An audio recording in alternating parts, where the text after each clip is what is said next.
Welcome back, everyone. Welcome to the final session of a great conference, and we hope that this will be a great panel. We've got 4 very accomplished and thoughtful individuals. I've been told that this is a larger panel than we've had so far, and we have far fewer minutes, which means it is going to be quick and punchy. That is also a statement to these folks to keep them quick and punchy.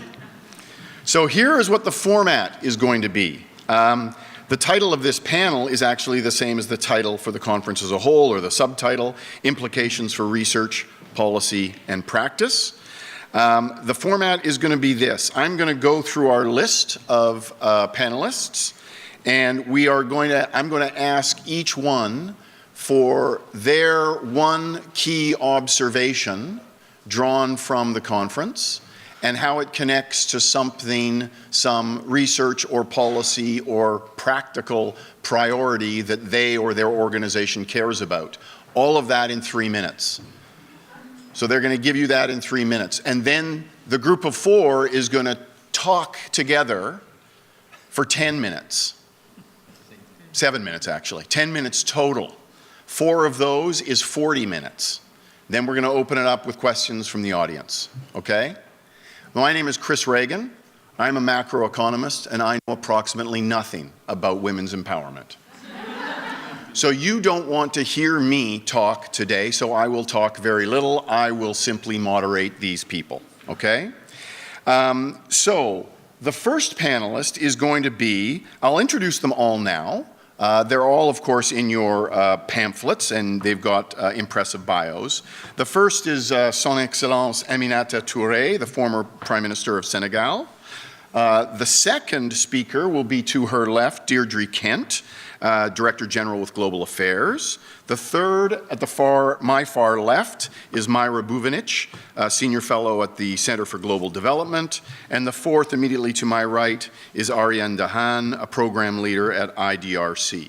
So I'm going to ask them in that order. And so because Aminata Touré has done her time in a serious way for public service, I'm going to let her have a couple of extra minutes. So she actually gets 5 minutes for her opening thing, but the condition is that the first 2 of those 5 minutes has to be full of good things about McGill. All right? Go. Thank you very much, and I'll fulfill my commitment. I'll start by thanking Professor Sonia Laszlo for the invitation, and I'd like also to address a special greeting to my very good friend, Professor Haan, who's the former director of the Institute for Study of International Development. In my former life as director of the Human Rights and Gender Department of the United Nations Population Fund, I worked with him. I worked with ICID, and we founded a research to bring about evidence between women empowerment and economic growth. So it's good to be back in McGill. And I also enjoyed teaching during the summer 10 years ago. So my secret hope when I accepted this invitation, beside, of course, updating myself with innovative research, and that's what I've been following and enjoying, actually, I really hope that we would be able to broaden the research paper we did a few years back, and mostly that we would take it to another level with all the researchers that would be interested in the room and the institution, and I talked about it with Minister Bibo yesterday, and that might be feasible. So let's see how to take that forward. It's quite obvious to me that empowering more than half of the population would have an impact on economic growth. For me, it's obvious. But unfortunately, we also have to acknowledge that many countries do strive economically without putting an emphasis on women empowerment. That happened just to be the reality. Of course, diplomacy would prevent me from citing a country like somebody yesterday, but I'm sure you'll guess it. There is a country, if you are following the news, that held last week the Congress of the sole existing political party with thousands of delegates. And it was very, very hard to spot any female delegates. Yet that very country is said to be the biggest economy on earth. But yet I strongly believe that women's contribution in that economy is very high, although it doesn't match and it's not being rewarded through improvement of representation. That's what we are seeing. So the reality is women are contributing highly, but yet it's not seen and it's not being rewarded. So as a decision, as a decision maker, or advising, now I'm advising the top decision maker in my country, I have been often challenged to give evidence that investment in women are profitable for the economy. The question seems senseless, because I mean, if women are half of the population, so asking such a question doesn't make much sense. Yet the question has a lot of sense. In a country like Senegal, a lot of money went into women empowerment program, yet change has been very slow and very inconsistent, which bring about what we have said throughout the conference. What are the impacts of this program? What kind of measurement tools do we use? But beyond that, after 25 years in this field of gender and development, I'm desperately looking for the right combination of winning strategies to accelerate change. And the word accelerate for me is very important because we are currently competing worldwide with very strong conservative, I would even say reactionary forces that are themselves working very hard to reverse the progress gained by women's rights over decades. So how to combine long-term approaches with quick win-win strategies, to me it's critical, especially in countries like most African countries, where 70% of the population is between the age of 18 and 35. So that's very important that we sort of combine both. And we know that patience is not the strongest virtue of young people. So decision makers look up to researchers like you to help with evidence-based policy to devise sound policies. What would be the essential package for gender equality and sustainable development? That's one of the questions we've been asking ourselves. And the ministries of women affairs, who are trusted with designing policies to improve gender equality, have all of them laundry lists with little budget. And it's hard for them to harvest any sustainable results. As a prime minister, when I was looking at the plan of action of the different ministries, of course they would come up because the issues and the areas are so vast and so big. But at the same time, it was so clear that with the means they have, they would not be able to sort of show result in a sustainable way.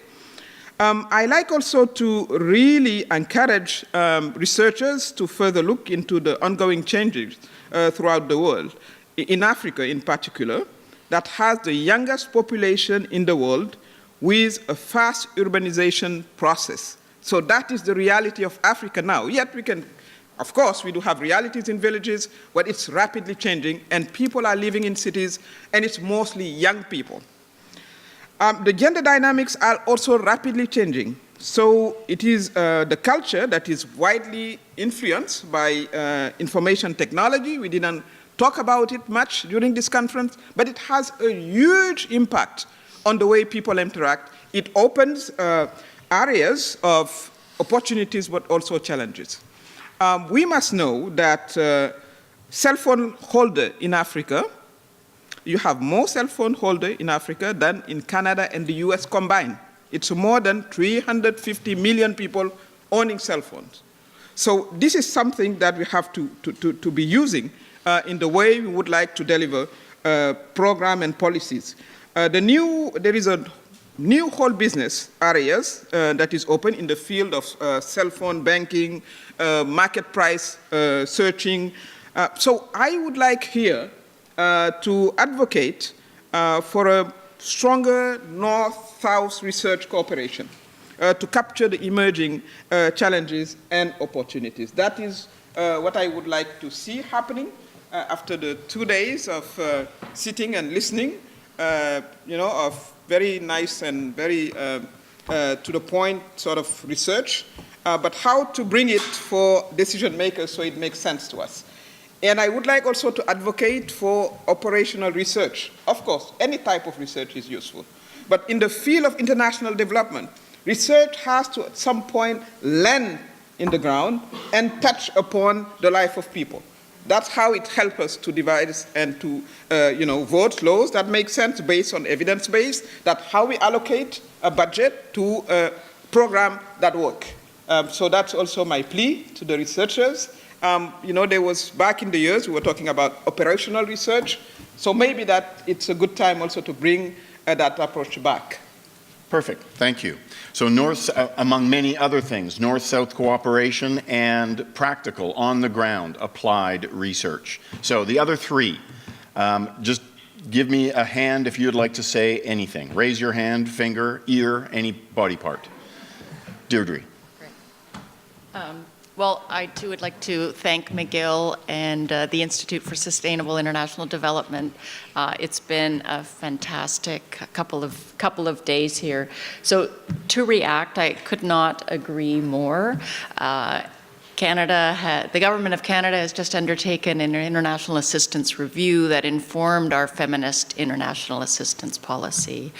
And we took very seriously the need to have evidence, to be consulting with partners in the South. We've heard over the course of the last couple of days or 24 hours about the variance in the importance of local context, of hearing from those who are most affected. So I can only agree that as we make policy, as we elaborate our international assistance policy, we need that research to ground what we're doing. We need to be innovative in looking at research that is going to be operational and relevant, and ensuring that we're able to connect in a meaningful way with that research. So forums like this are critical, and perhaps using technology better so that it's, this is being streamed, so it's not just the people in the room that are going to be benefiting from these great findings. Thanks. Thank you. Mayra or Arjin? Sure. Joining in this, thanks for sure. And I have two observations. Chris told me to have one, but I have two. No, this isn't the beginning of your 3 minutes. This is a response to Aminata. Oh, okay. This is free time for you. Oh, this is free time. Good. No, but then on my free time, I think I will give my observation, one of my observations, because it is very much in the spirit of what Aminata was saying.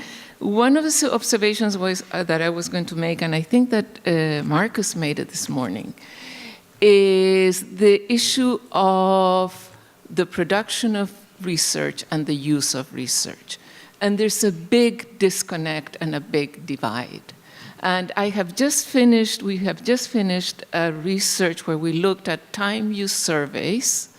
Time use surveys, 88 countries do time use surveys nowadays regularly.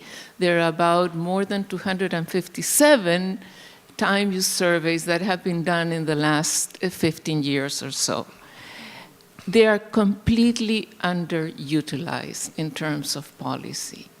And so I think that whatever we do, and I very much going with what Aminata was saying, whatever we do, whatever research we do, we have to have in mind how we are going to get that research to policymakers and how we're going to package it in a way that the information will be used, because otherwise it's a waste of time. So at some point we should come back, and maybe you want to jump in on this because you're going to be the next commenter, but at some point we should come back and ask, why is that disconnect there? What are the blockages from this research being very practical in the sense that Aminata wants, and why is there research out there that's not being used, and presumably research that's needed that's not being produced? This is your free time. This is response to Aminata. I'll come. I will keep explaining the format as I go. I'll keep. You're gonna bank your time. Banking is permitted. Banking is permitted, and that puts us ahead of schedule, folks. This is excellent. Aminata, would you like to take up the last minute? No, I'm just going to offer you a free minute just to sum up this little 10-minute session. 1 minute. Well, I mean, my thinking is that we are living in two different worlds, and we have to build a bridge. You do research certainly because you need to get your tenures. That's part of the equation, and you need also to publish and etc. But we do need research because we want to inform our policies. So we do have maybe two separate, sort of objectives. So how can we connect both so we see both profit for, the researchers and the policymakers? Maybe if we have in mind that we would like to change things, we would like to change our societies, we would like to make impact, because I do think that any individual on earth would like to impact. And that's where maybe we can sort of connect and also open up ourselves to researchers. That's not all decision makers that are interested by research. That also has to be said. Some decision makers believe that they have an agenda and they can drive it by themselves. Although at the end they might, hit the wall, but, So my idea is to pilot, and to pilot right from here. We started piloting with McGill in having sort of this quick win approach, but linked to sustainable progress. So how can we take it forward? That's a very concrete offer to scholars that are here. Because if we can say supporting women is a right, full stop. Then you don't need any international conference to say that, because it's a human right-based approach. They're individual, they need to access equally any type of services, they need to participate, because it's what needs to be done according to Constitution. But we know it's not going that way. What we could do is to say, what are the strategies we can find based on research, sort of to advance women agenda? Because I've been in this field for quite some time, so are you, and so are many of us, and progress has been painfully slow. And again, we cannot afford that, because we do have forces that are advancing at a very rapid pace. We are living in a very conservative world, we see that. And some of the progress women fought for and died for in certain cases are being rolled over by other forces. So we cannot be sitting and saying, well, things are going to happen by themselves. That's where maybe we do have a common interest. If we are in the field of international development, we are there for development to be shared worldwide. Perfect. Thank you. Okay, we are gonna move now into the second module. Deirdre is going to give us her observation and how it connects to her pet ideas, and then the other three are going to comment on, not on her, but on her comments. So I'll stick to the 3 minutes, but I'm going to have 3 things. So for me, the takeaways, sitting as a policymaker in the government, it's quite daunting. You're hearing the diversity of researchers, hearing the work that's going on there. So 3 things struck me on the how to move forward with women's empowerment. One is partnerships, and I think this is getting where you were going, which is we need to be working across our disciplines. So we're not in our silos. So we have policymakers, government, working outside our comfort zone, whether it's with youth, NGOs, small actors, and forcing us to work across these groupings. We need to think about how there are very big economies that have very important international development budgets. We need to be able to engage with them in an effective and meaningful way. I think Khalil put it well this morning in terms of speaking multidisciplinary. So that's partnerships, innovation. So we've heard about some of these small successes in very specific places, other initiatives that are global. We need to look at how we can pilot and scale. It sounds easy, but sitting as in a policy world, we have to be able to be nimble enough to have policies that are guiding what the government is investing in, but nimble to respond to new findings that you are finding. So we need to be willing to fail, willing to take risks and change course quickly. And that's where these partnerships with different actors are going to be key. And similarly, I think we all have to look at how we can be innovative.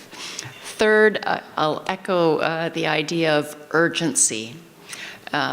Minister Bibeau said it at the outset, 2234 is 216 years from now. We can't wait that long for gender equality to take place. We have, 12 years left until 2030 for the achievement of the SDGs. So we do need to have an urgency to our engagement. As you said, we can't just indicate that gender equality is the right thing to do. So we can't fail in this. There is and let me just underline the point of, I've probably run over my 3 minutes. In terms of urgency, one of the themes that came out was around sexual harassment. And I think there is an urgency there that we can capitalize on the current momentum, and it is, I think, the backdrop to a lot of the conversations that have happened. Thank you. Perfect. Thank you very much. So, interdisciplinary partnerships, innovation, and nimbleness. I don't know if policy researchers anywhere in the world are famous for their nimbleness. And urgency. So let me start with Arjin. Do you have some comments on Deirdre's 3?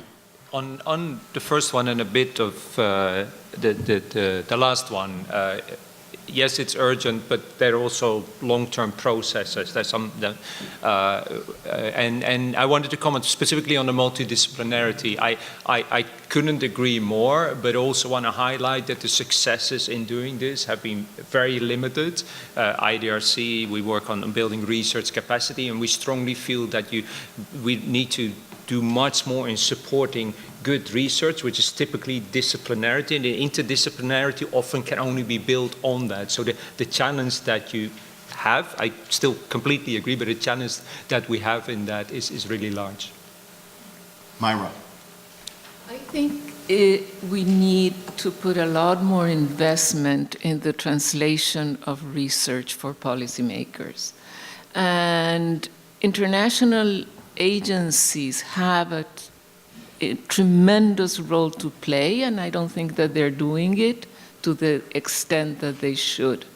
I mean, the IFIs, the United Nations agency, they can bring the producers and the users of information together. And I think at the international level, they have a key role to play. At the national level, what is terribly important, and it's very hard to figure out how you do it, but is to create a culture of evidence-based policy. Some countries have done it, and I think that it really behooves us to try to understand what are the things that trigger the creation of that culture. Can I just add to the translation and the communication issue that if we're going to have interdisciplinary partnerships, we may have a need for a translation between the disciplines. As an economist, I'm fairly sure I think differently about the world than a sociologist. In fact, I'm fairly sure I think differently about the world than any normal person. There's a different And they language. don't understand you a lot of the time. And I'm not passing value judgments here. I'm just pointing out the difficulty in communication. Aminata. Well, talking about economists, they're pretty good at sort of explaining catastrophes afterward. rather than preventing them. You know, But anyway, some people miss that. That's also science, let's say. Well, anyway, I'm trained as an economist too, so to come back to the research Wow, issue, tough group. my question is, who is going to drive the research agenda? Most of the time, being from the South, we feel like we are subject of research and not actors of research. So that has to evolve. That calls for more North-South partnership and South-South-North partnership. And I would have loved to see more researchers coming from the South throughout the conference. Sonia, maybe for the next time. Because I think they bring values. I think the understanding of what is critical, which is culture. Culture, we know in these fields of gender equality is paramount. And it has to be understood and factor into the strategies for them to work. So we need to drive the agenda together, and we should reverse the trend from being observed and becoming an actor of observation. And of course, I would advocate for research for change. Certainly you're discussing that as researchers. That's good to research for the sake of researching, but we are interested in researching and piloting change to upscale change. And I think it's important that we bring that new postures into the research laboratories and into the fields of research per se. Perfect. Thank you, folks. Module 3, Mayra, this is yours. This is now not free time. This is not free time. Okay, well, let me first do some Myra free told me time, and then I will do... I'm sorry, I just wanted to say, when I explained the format, to Mayra, we had a previous conversation, and her first response to me was, well, I may not follow those rules. And I will not okay. follow. But anyway, let me give you my second observation first, and then I will do the non-free time. My second observation, and it relates a bit of what was recently been said, is I felt so much at home here. And I was so pleased because everybody was talking so much about Latin America. Suddenly, finally, I come to a conference and people talk about research in Latin America. Now, that, and that raises a big issue, I think, in the other venues that I happen to be around all the time, particularly, I think, for gender issues. The research and the conferences and the policy dialogues on gender issues mostly ignore Latin America. They're heavily concentrated Africa and, South Asia. And I think, the reason is pretty obvious, is because that's what is in donors' interests. Certain donors are focused on certain countries. And, then therefore, in the better off countries, the better off middle-income countries of Latin America and some other, don't get resources, don't get monies, and then suddenly sort of the discourse forgets about them.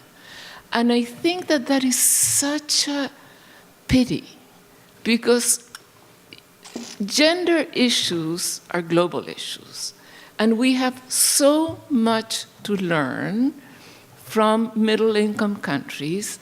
Latin America is so rich in evidence, to foster South-South dialogues, and we're missing just because, donors have decided that these are the priorities, so they're going to put their monies on this, and they're not going to devote monies to other things. So somehow, we have to bring back, and we have to convince donors that it's very important to have sort of a wide global look at gender issues.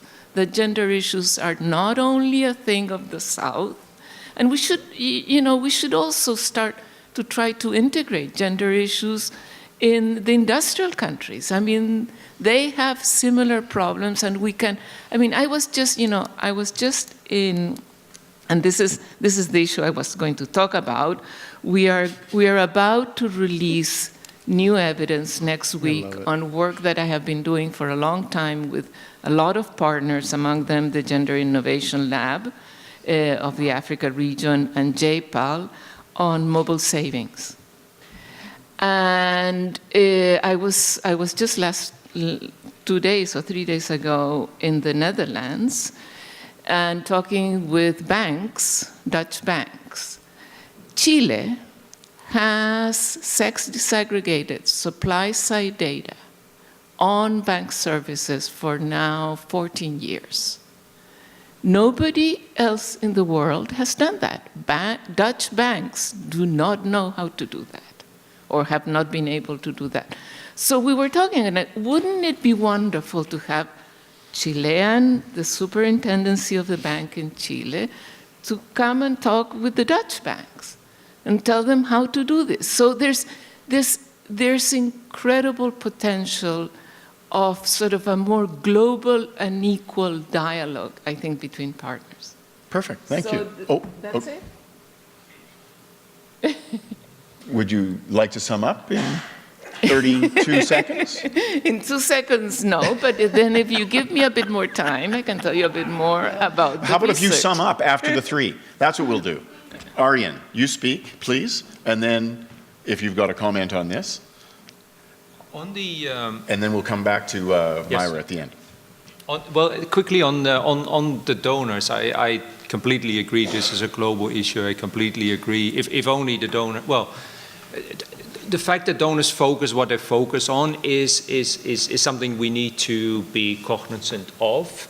Canada now, the UK has done that. It's like, the taxpayers' dollars should no longer go to China, right? Because China is too rich for that. And what we need to do collectively with those donors is not arguing with that, because that's not an argument that you can win, but to leverage that to the global networks and connect those better. And the conditions under which these are then funded will just be different. But that's a fair thing to ask from the Chiles and the Chinas of this world, that research councils there also are asked to and otherwise it's a losing proposition, because the UK and Canada will no longer fund research in China, programming and research in China anymore. Aminata? Well, I think that's the responsibility of the African states to fund their own research. That's what I believe. If you don't want people to define you, then define yourself and find a meal to do that. So I've been advocating for funding for research in African universities, in Senegal in particular, and working also with NGO, because they are doing also interesting research, small-scale research that can also inform policies. And that was my previous point about bridging the North and the South, the universities. I know that University of Dakar is very active, Saint Louis is very active, so they would like to sort of partners with universities in London and here in topics that would be of common interest. Because I think that's the idea we also have to sort of promote in this field of gender. And we do have common interests. It's not about the South looking at the North, issues and female genital mutilation, and that's important, and we are doing it. But what can we do together to address a worldwide issue like gender-based violence? What kind of common research can we do? What can we do to address pay gap, which is something that we all deal with? What can we do to challenge masculinities? And I think we all face those issues. So we do have a set of issues that we have common interests, and we can work together and pull together our resources. Because it's too easy to sort of just put it on the donors. I think they have their own interest, vested interest. What we could do is have our own and work together and find our own resources. And I've been advocating for African states and countries to find their own resources. And then, of course, if donors or whoever would like to chip in, that would be great. But let's not depend, as we're doing, on external resources. Deirdre. Maybe I can point to a couple of things. You mentioned the banks. and I think there hasn't been enough discussion over the last day regarding the role of the private sector, both in terms of as employers, but also as capacity builders, and with their knowledge and their networks, and some of them with global reach, but also the local actors. So if we're looking at South-South cooperation or North-South, we're not going to reach the SDGs unless we have the private sector as not just seen through a corporate social responsibility lens, but as an engaged actor with respect to women's equality. I mean, the smart companies are recognizing, like the smart political leaders, that if they make best use of 50% of the population, it's going to help their bottom line, but it's also what they want to be doing. And then secondly, local actors. A key part of Canada's new international assistance policy is empowering and working with local actors. So similarly, that capacity there is empowering, it's providing agency, but it is also the ground truth of what we're doing as one of many donors. Great. Thanks. Mayra, final thoughts on this segment? Sure. I agree completely on the importance of the private sector, and I think, you know, one important actor, as I had already said, is financial service providers. I mean, no, but we have sort of ignored the fact, I mean, and this is, you know, the data that we're going to be releasing next week on mobile savings first shows that there are substantial gender differences in preferences of women and men to use financial services. Women save, men borrow. We now have, and we now have, I mean, and it is not necessarily that this is good or bad or good for women, because sometimes it's not even good. But we now have really substantive evidence on that. We just did a meta-analysis of saving projects, basic saving accounts. There are basically 49 RCTs now on savings. Of those, 13 provide just basic saving accounts. Out of 100 men, 26 will access a saving account. Out of 100 women, 63 will access a saving account. And this is across very different countries. This includes industrial countries, it includes, anyway. So the bottom line is, financial sector providers need to know this, and it would be in their best interest to realize that they have clients that are very different, and that they have to design products for these very different clients. So I think there is that side of it, that it is in their best interest to start looking at gender issues and in the provision of financial services. There is also obviously the other thing that we believe, that a lot of these financial services, the way that they're provided, are being biased against women. It's not only that they're ignoring women, but that they're being biased against women. And then how do you do, and how do you transform, how do you incentivize those services to stop being biased? I think if we started doing that, we would really, I mean, this would be a dramatic shift, and I think a transformational change in the way that we're addressing gender issues. Sort of start moving away from putting everything on the client, on the woman, and start looking, and this is what has been said today, I think, over and over, and start looking at the environment and the ecosystem and start trying to change that for women. Thank you. Thank you. Okay, we are into the final leg before questions. This is your leg. Arjin, take us away. Thank you. Thank you so much for this conference. Thank you, Sonia, everybody here for organizing this. I've learned so much. actually try to listen very carefully. Because of that, I might be less coherent than I would want to be, but that's a good thing, I think. It's like I am trying to process everything I heard, and thank you for creating that space, McGill.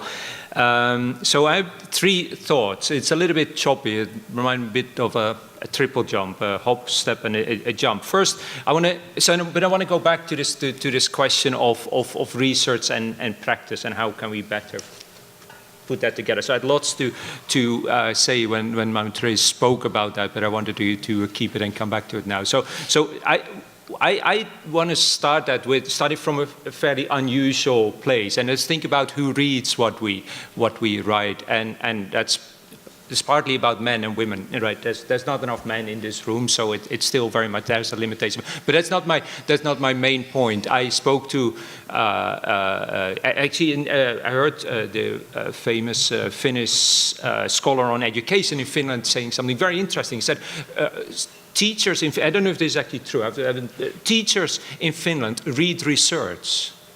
My physiotherapist reads research, he told me. And that made me think, I can see you wondering where I'm going. This is the unusual place. It's like, start thinking about who the real users of your research are, and what they're reading, and in what context people actually actively use research. And I find these 2 examples, I need to study this better. That's my first point. That's the hop. So the second thing is from the we have at IDRC we've managed a fairly large research program, and now in the process of synthesizing that, and that process is so there was 14 projects, 25.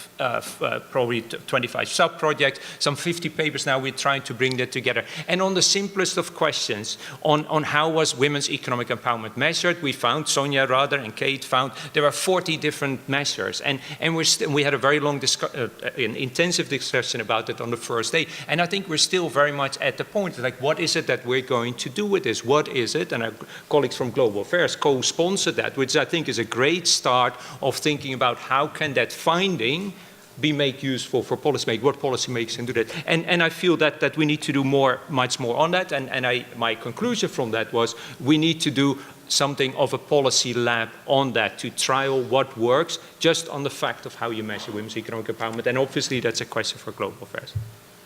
That's the step. The jump then is this, and I go back to what Khalil Sharif said, and I asked him the question, is like how the Aga Khan Foundation is very good at intensive collaboration with local implementers to promote the programs on empowerment they do, and how does he do that? And he talked about, it was very interesting, I didn't know this, is that he brings his local staff, I don't know the details of this, but trains them for 2 years in programs to do better. I think he was talking primarily about gender analysis. It would be a broader development teaching. People implemented, they feel that it makes sense to invest in 2 years in people to learn to understand and better implement the programs that they're implementing, to make them relevant to the local context, and that's where the North-South collaboration comes in, and bring all the global knowledge, the best global knowledge into that. And that, for me, again, that's very interesting. That's the part where I said, I think we need to do much more about that. Start from who uses the research, and then think about how you can bring that global knowledge to bear in a way that it's useful for the users, for the learners. All right. Hop, step, and a jump. Perfect. I'm pretty sure when I went to school, we called it hop, skip, and jump. Did anybody go to my school where it was called hop, skip, and a jump? Is that hop? You got a skip? Skip? Okay, good. Guys, I spoke a different language when I went to school. No, fair enough. This is my translation. Well, I come from Alberta, and we spoke a different language too. Okay, so Aminata, would you like to start us off for comments? Yes. You know, when I was sort of listening to some of the research and trying to see how some of my colleagues in the decision-making and policy-making side would react to it, I was thinking that we may need some of a, you call it translation, but communication specialists that can translate the finding of research into, something that people could understand. So to sort of overcome what I would call the mystification lingo sometime, I don't know whether you have seen this video that is very well done called The Inside Job. It's related to the crisis, the subprime crisis, Great movie. where they explain that actually you do have economists who came up with impossible equation to explain why people needed to make that much money with no ground, actually. Don't hold the stare with me. I was nowhere near the financial crisis. So the point I'm making is research, in order to be translated into action, needs to be accessible.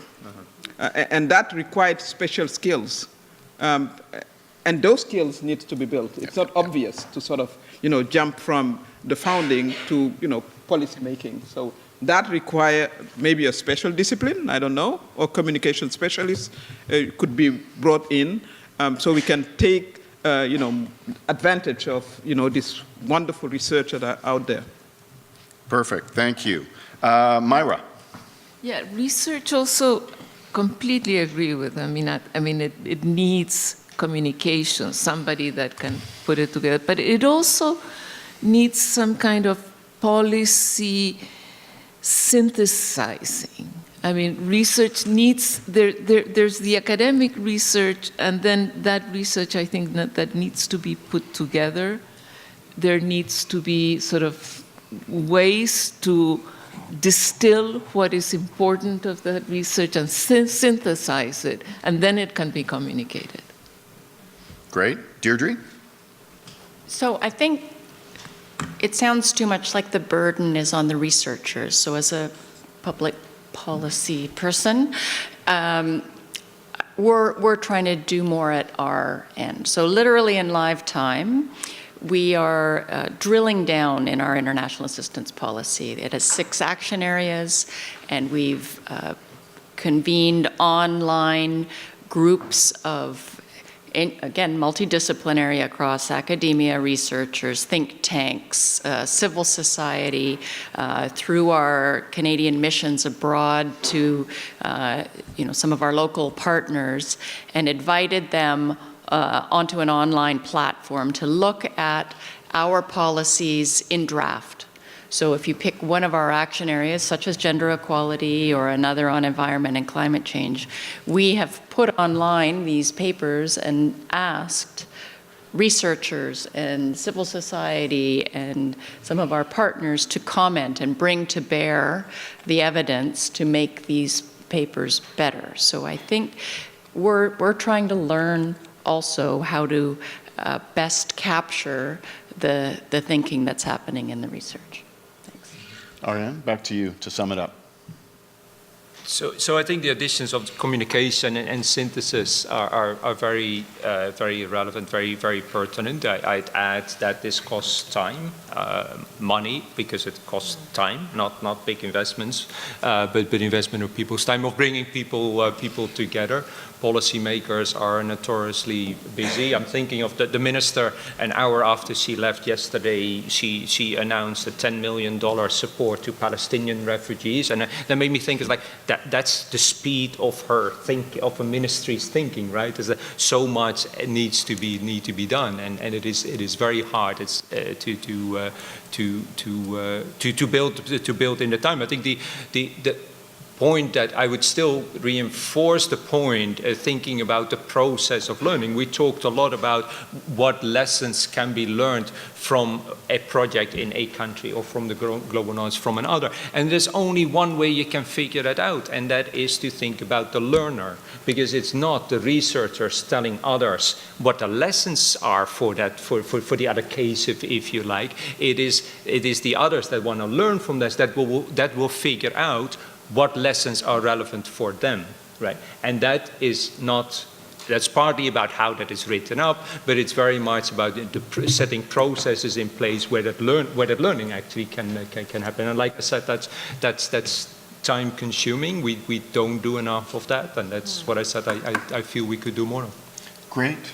Wonderful themes. So I'm going to open it up for questions. I just want to throw out a bunch of, I've written down a bunch of stuff, and there's a bunch of themes that it seems to me have come out of this. Aminata and others talked about this gap between policy researchers and practical policy on the ground, what I wrote down as two policy solitudes, given that we're in Montreal. Aminata asked, who drives the research agenda? Is it North or is it South, or developing and versus developed? That's connected to gender is a global issue, but the donor's interests may not be global. Connected also to Aminata's idea that perhaps the countries have to find their own sources of funding, or at least some of their own sources of funding. What's the role of the private sector in all of this? Communication, very important.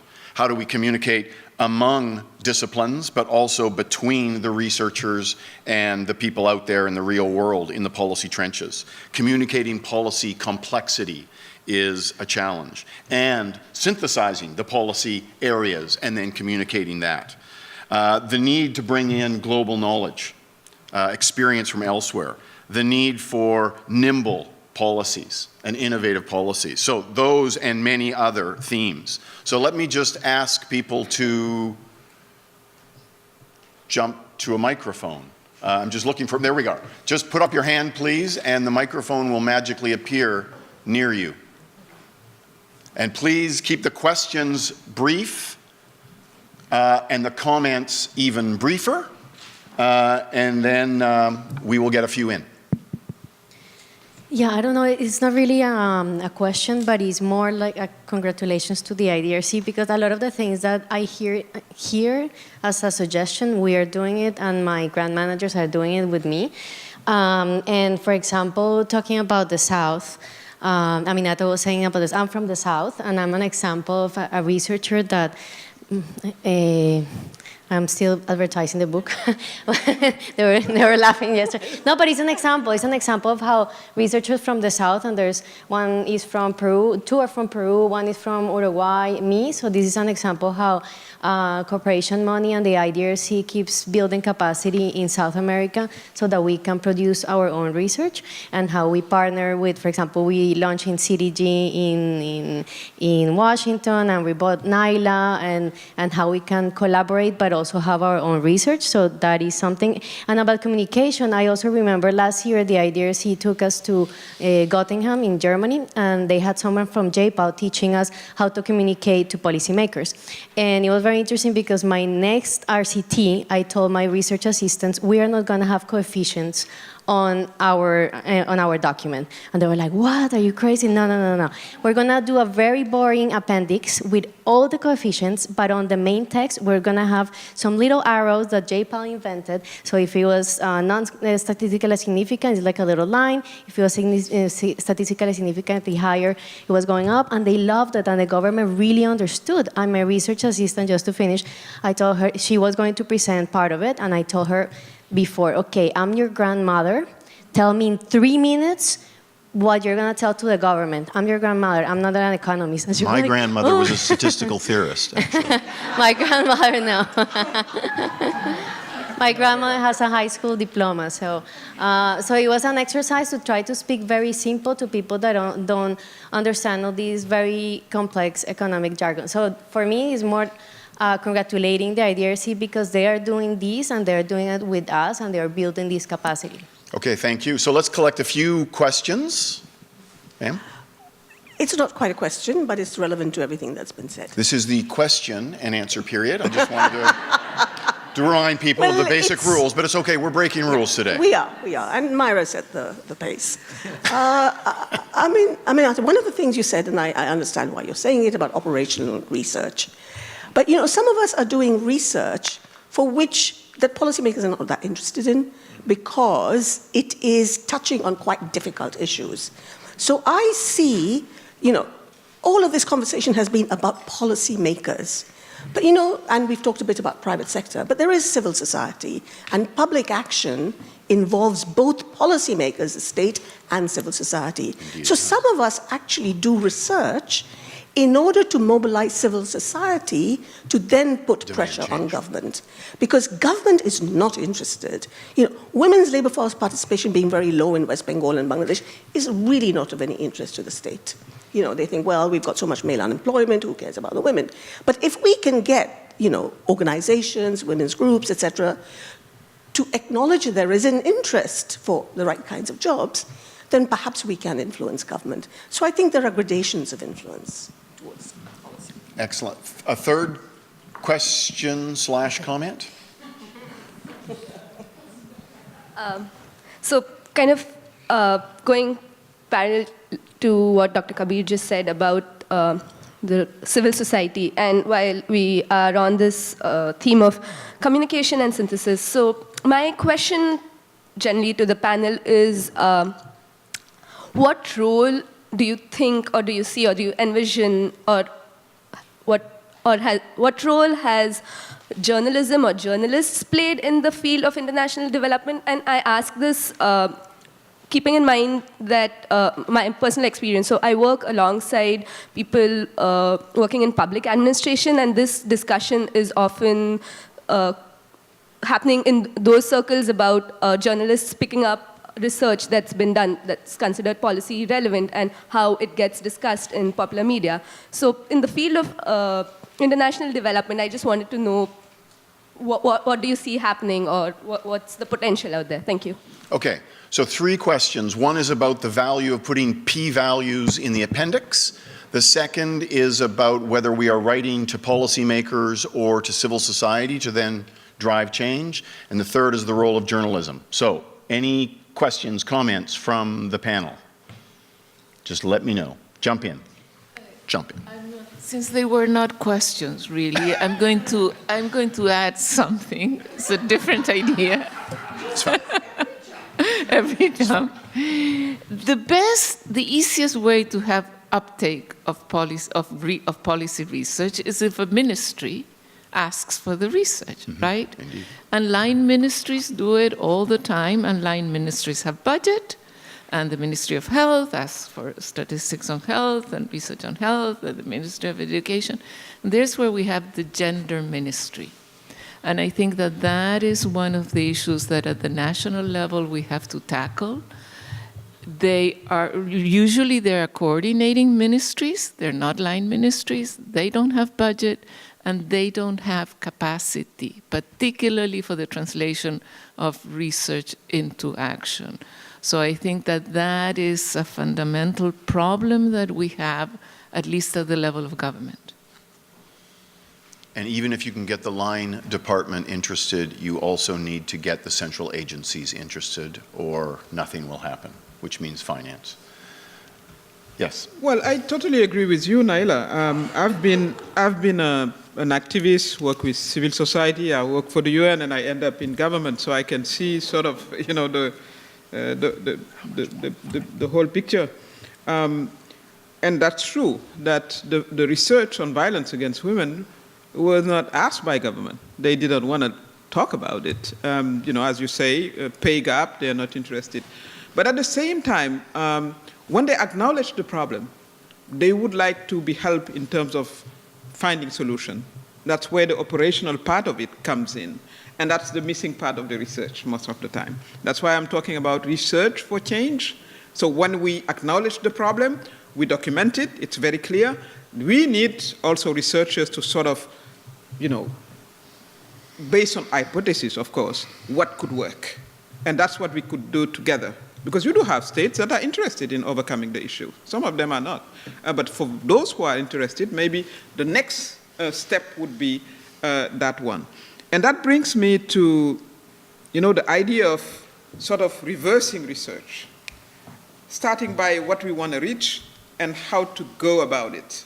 And that's where the hypothesis and the modeling comes in. And that's where the economists would be very helpful, because they've mastered the art of modeling, although they still miss the boat most of the time. But we master the art of modeling. Yeah.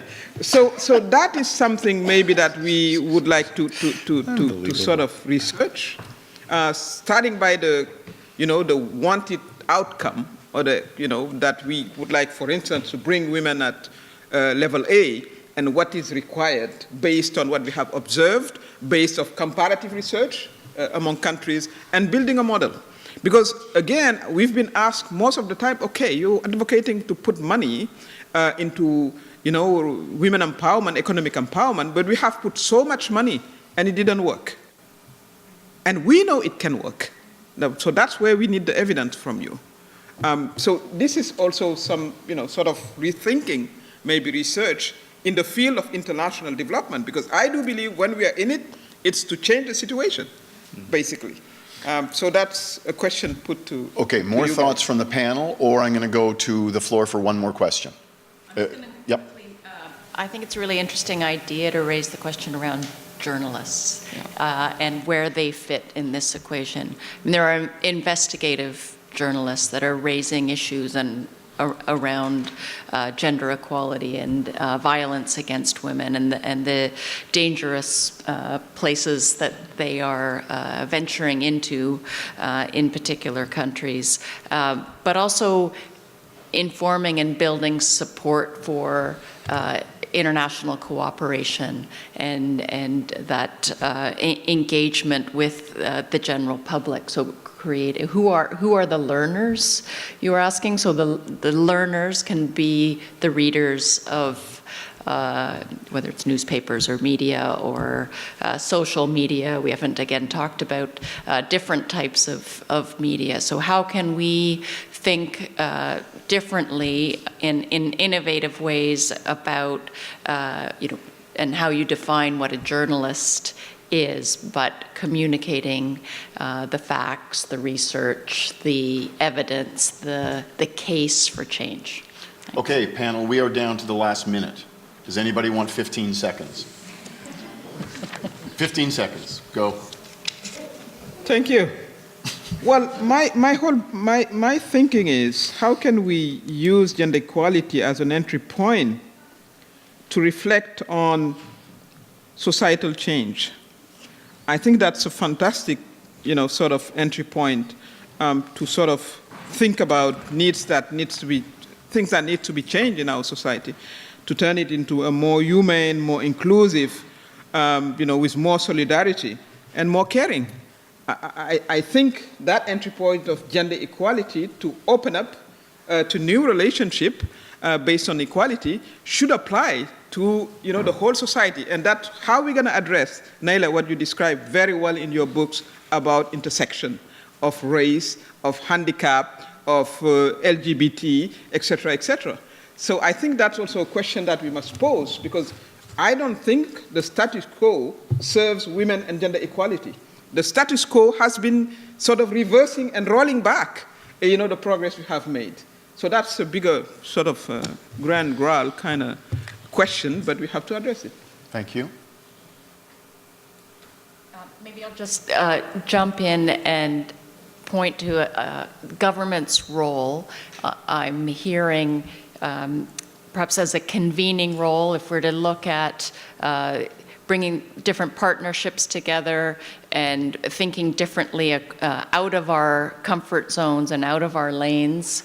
I see the government having that role, and beyond the funding role, but bringing ideas and people together in different ways that are relevant and perhaps translating those languages that sometimes we don't hear across each other. Great. Thanks. Mayra? Arjin. Thank you so much. Thank you all very much. Wonderful, wonderful panel discussion.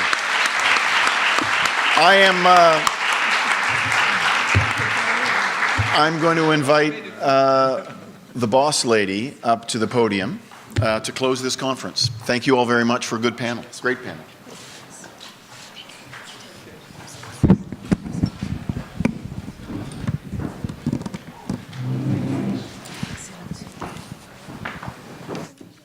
So I have to apologize because I'm not going to close this conference. I'm just going to say let's just put this conversation on a break.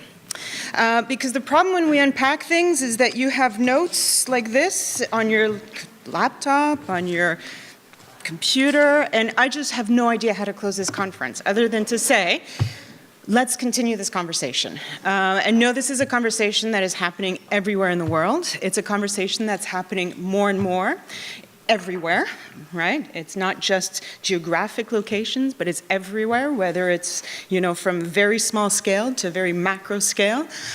So I'm just going to take this opportunity to thank everybody for your participation, for being here, for being part of this conversation, for going away, hopefully, with a lot of food for thought and great ideas for research and how we can continue to promote research in a way that is meaningful for policymakers, for practitioners, for the people on the ground who are using that.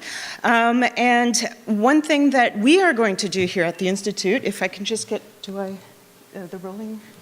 No, sorry.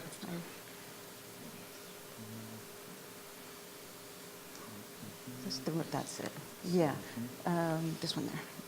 Yeah. So one thing that we are doing here at the Institute as part of this, and we're going to start with fresh new ideas after the last day and a half, is this Women's Empowerment Lab.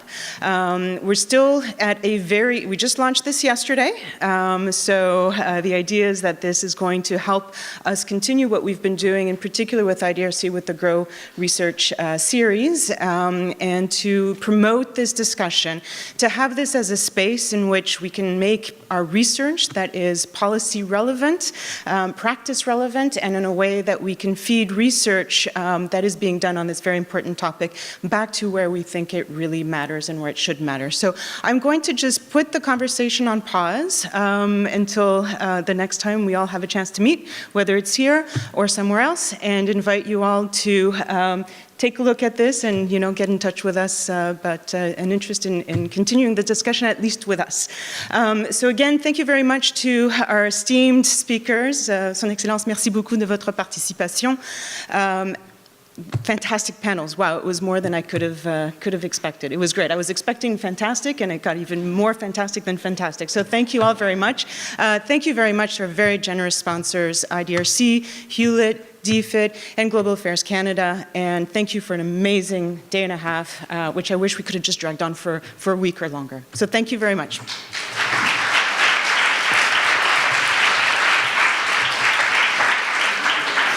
And a huge thanks to Kate. Where's Kate?